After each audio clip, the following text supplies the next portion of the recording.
Hi, welcome back to my channel. Today, we'll be discussing My Suha by Chahyun. Before we get started, there will be spoilers, so if you don't want to be spoiling this manhwa, go ahead and click off now. No worries, I'll catch you next time. For those of you left behind, let's go over some content warnings. There may be references to toxic and imbalanced power dynamics, child abandonment, child abuse, child neglect, sextortion and or blackmail, PTSD, obsession, BDSM, dubious consent, violence, stalking, excessive drinking, manipulation, slut-shaming, bullying, abuse, rape, including gang rape, sexual assault, blood, confinement, harassment, non-consenting porn, drugs, drugging, and corporate corruption, as these things do appear in the manhwa. But if that's all good with you, let's go and get started.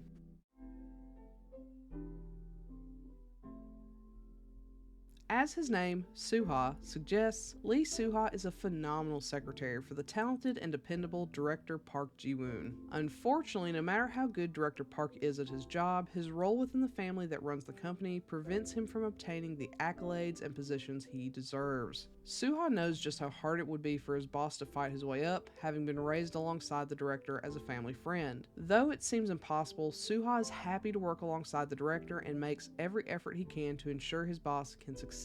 When Suha isn't working though, he's on the hunt for sex partners. Due in part to a toxic relationship he had when he was younger, Suha is wary about getting into anything serious. However, finding new casual partners to meet his needs becomes more challenging over time. One night, while out on the prowl in a gay bar, Suha ends up with another disappointing hookup in the men's bathroom. Ready to leave and call the night a wash, he bumps into someone he never expected, Director Park. With their secret night lives exposed, Director Park opens up to his most trusted secretary, suggesting that they should fulfill their needs with each other. Suha has always thought Director Park was attractive, and this offer is almost too good to pass up. But Suha knows mixing business with pleasure isn't the best idea. Can Suha control his urges, or will lust and curiosity get the better of him? And if it does, what does that mean for his job and relationship with Director Park?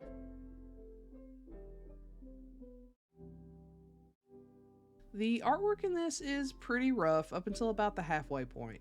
It's very inconsistent, particularly with the proportions of the heads to the bodies. Suha looks a bit odd from the very beginning and is probably the most inconsistent of all the characters. It finally settles into a rhythm and finds consistency, but it takes a while. While Suha isn't perfect from the beginning, I really like the detail of him having a chubby under eye, though it looks like he's tired all the time more than anything, which isn't all that inaccurate considering the story. This is a lengthy series, which gives it a lot of time to settle into the art style, and one of my favorite things to see is the development of an artist, and this certainly has that. If you give it time, you'll be treated to some very nice art as the series progresses. Story-wise, this is rather masterful in terms of character development. Both Suha and Ji-woon have painful histories that directly affect how they interact with others as well as one another in meaningful and understandable ways. Ji-woon's parents abandoned him as a child, and then he was punished and othered by his grandmother for his parents' perceived sins. All of the people who were supposed to love and care for him neglected him in one way or another.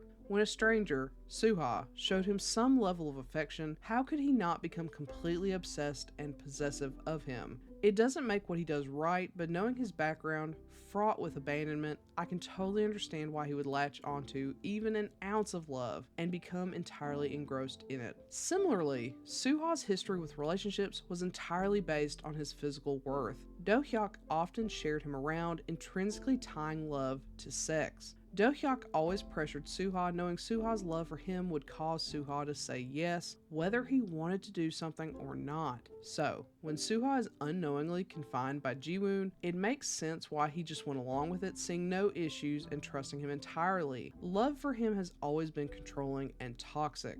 But what's so great about these characters is their growth. Suha, discovering just how controlling Ji-woon has become, leaves, taking agency for himself when he never had before. On the other end, Ji-woon is forced to let Suha leave, facing his fear of being abandoned again, but fully knowing it may be what's best for Suha. When they come back together, Ji-woon realizes people will leave him, and all he can do is hope that they don't. Meanwhile, Suha learns to make demands and set boundaries for himself while opening himself up to love, something he actively avoided for fear of being used again. They're not perfect, apart, or together, but they're willing to work on themselves, and that's awesome. However, I can't decide if I hate or love the story featuring the hate-mance between Do-hyuk and Siwoo. Do-hyuk is an asshole who deserves every bit of retribution he gets. Not that anyone deserves to be assaulted and raped, but he does deserve to lose his company position, which he does. Siwoo was an interesting but rather cold character in the main story, so I was glad to see more of him through this. Siwoo being a dom and a sadist to Do-hyuk's more masochistic and submissive tendencies was rather satisfying, and seeing Do-hyuk beg for Siwoo's love only to be rejected was good too. But it ends on a cliffhanger, with Do-hyuk determined to terrorize Siwoo until he gets him, which I despise. I wish Do-hyuk had been rejected and shipped off to live a lonely life in the States, but here we are. Unlike Suha and Jiwoon, Do-hyuk learned absolutely nothing and is a bitter asshole to the very end.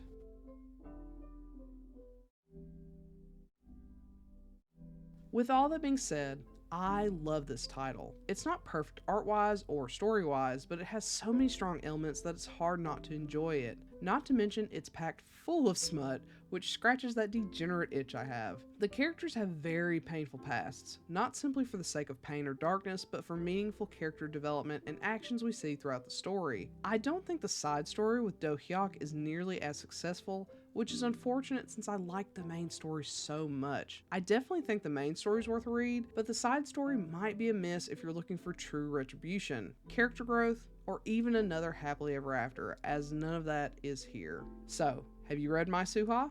If so, what do you think? Do you agree with my assessment? Do you not? Let me know and comment below. Otherwise, I'll catch you next time. Bye!